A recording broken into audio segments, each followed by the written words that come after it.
I think we have something within the R&B umbrella that can meet the needs of any and everybody. So as I'm from the traditional place and I appreciate the tradition and the feeling and the spirituality, I love this new place, you know what I mean? Where the swag and the drip and all these things play such a cool part in the process. And so for us and for me, it's just about bridging that gap. You know what I'm saying? Maintaining those relationships between the old and the new and figuring out the balance. You know what I mean? So I love all of it. Sure, in this conversation, you know what I mean, at all. Has anybody been to Vegas to see his residency? Not yet. Just me, okay. All right, shit's off the chain. Off the chain, I mean, just incredible. So I don't know, I mean, I consider myself the best at what I do. And I'm gonna continue to do that. But I think that we have great conversations in the making with some lucky days. Yes.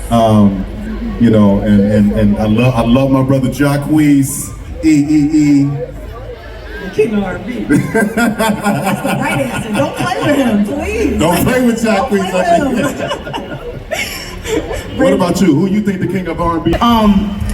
When you got in the studio with Aaliyah and just put that little bit of paprika, yeah, just a little, you didn't do too much, but what you came and did was perfect. Probably about my favorite secret feature of all, right? I can't do it. Can you just, they don't know what I'm talking about.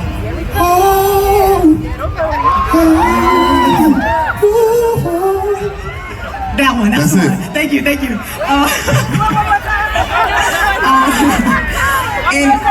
hip hop, regularly and a lot right now, we're seeing a lot of division amongst the artists. And the story that I've heard you tell about how Aaliyah supported you and just the support that was happening in R&B overall. How important is it that we stick together in these genres like R&B where it's already so much against us?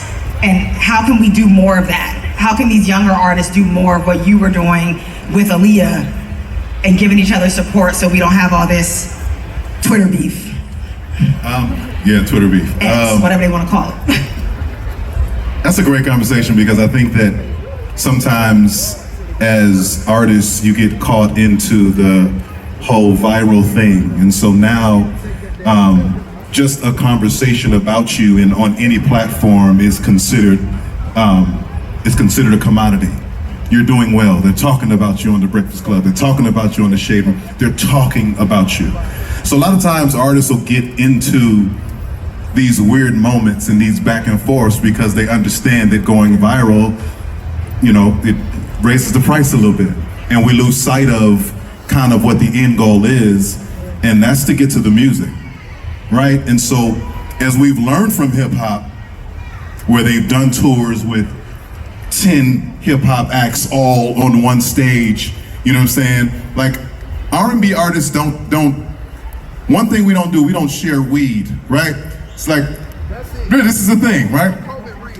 Rappers have this commonality when it comes to weed, where as long as some weed is being rolled or being smoked, everybody can get in the room and get along. You know what I'm saying? And hang out and smoke. What you on, nigga? What you doing, nigga? What you doing? I just got out. Like, they can have these conversations and it builds into music. It turns into music, turns into a tour, turns into collaborations. R&B artists, I think, are still trying to find their connective tissue from one to another. And I think ultimately we just have to figure out how to just make ourselves available. I agree, bro. Right? Because for me, I'm a call away or a text away or a DM away from either a superstar or an artist who's never put a record out. I featured on anything if I fuck with it. I don't care what it is. But my goal is to make myself available for whoever, whenever, however, for the sake of this R&B shit. Because I really love this. You know what I'm saying? Like, I really, really love it. So I think once we get out of chasing the viral moments and all of these things and just get back to the music, I think R&B artists, especially, you know, we'll find our connective tissue in some way, shape, or form. I think it goes back to, like, it's gotta be love, it's gotta be that conversation. You know what I'm saying? Like, Jazzy's so dope because, like, it's just on her. You know what I'm saying? Like, what she is and what she's about it just exudes as soon as she walks in her life, and her music goes with her life. So she's able to be as vulnerable as she needs to be in her music without being scared because you're watching it, right? And then this one right here is just, she's just crazy. Like her pen is just like, she's got like a sword. Like she can just chop up and write and sing anything. Her voice is just absolutely incredible. And so she has the kind of voice that is soul stirring. Like when you sang Hours and Hours, I was like, you are singing. You are out of control. Like nobody can do that. Why are you doing that?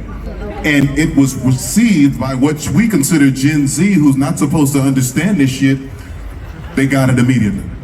They got it. Because they want it. They want it. That's what I'm saying. They want it. They want to hear the vocal difficulties. They want to hear good writing. They want to hear your perspective on what it is.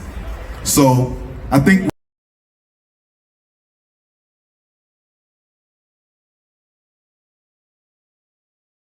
Say my name, say my name.